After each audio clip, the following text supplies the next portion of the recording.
have it. Flumph. Welcome back to Heroes and Whiskey. We are 3D printing our way through the D&D 5e Monster Manual, and today we are printing monster number 89, the Flumph. So I have to admit, I had never actually heard of a Flumph before I did this episode, and when you look at the picture and the description in the manual, it kind of seems like maybe the creators were smoking something a little stronger than normal, but who are we to judge? Let's go find us a Flumph. So there are a couple of Flumphs out here on my mini factory. There's this one from Mammoth Factory. This is pretty true to the manual, $6. I like this one. There's this one from Bella Knock Minis. I think we printed their cloaker. This one looks pretty cool too. I'm not sure exactly how it floats in real life. There's this one from Role Playing and Miniatures, just $3. I don't know that we've ever seen anything of theirs before. But this one from Yasashii Kyojin, as often happens, is very true to the manual and looks fantastic. I also don't know how this one is going to float, but let's download it and print it and see what we get. I think the Flumph may be one of the most unique creatures in all of D&D. It obviously looks ridiculous, but that's offset by the fact that it's hyper-intelligent. It has wisdom, religion, philosophy, mathematics. It lives together in communities, and they all get along so well that there isn't a need for a Flumph leader. And so it's just a really unique set of characteristics for a D&D monster. So here's an encounter narrative that I'll drop down in the description. Now hovering before you is a peculiar and benevolent creature, resembling a floating jellyfish with trailing tendrils and a soft, glowing body.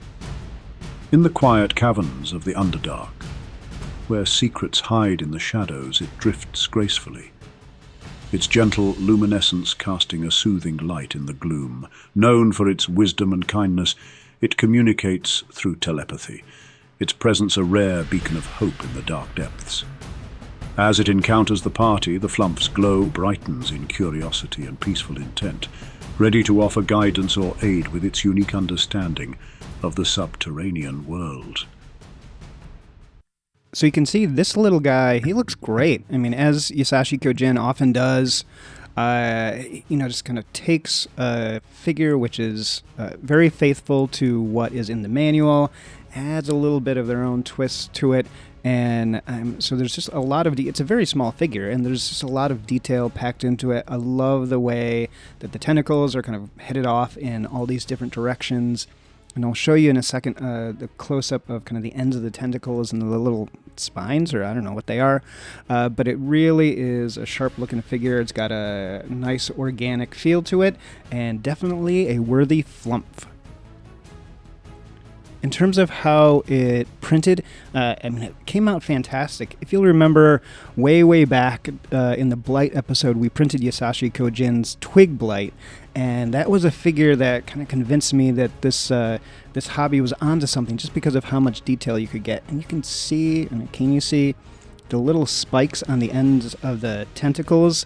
They look big on screen, but they are like sub-millimeter size, and they're sharp. And so it just really came out fantastic. I did have to drill a hole in the bottom to get the base to work, but it works fine. Nothing broke despite all of the little details. And so, yeah, it came out great. So in terms of size, you can see this looks about right. The Flumph is supposed to be a little wider than a human, which it is.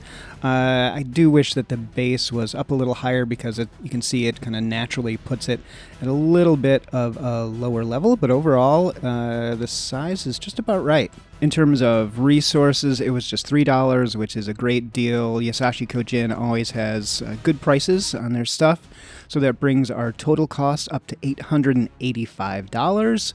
But we printed a bunch of these smaller figures all next to each other, and we are still sitting at 39 days and 3 hours. So if you need a Flumph, definitely check out this one from Yasashii Kyojin. It looks great.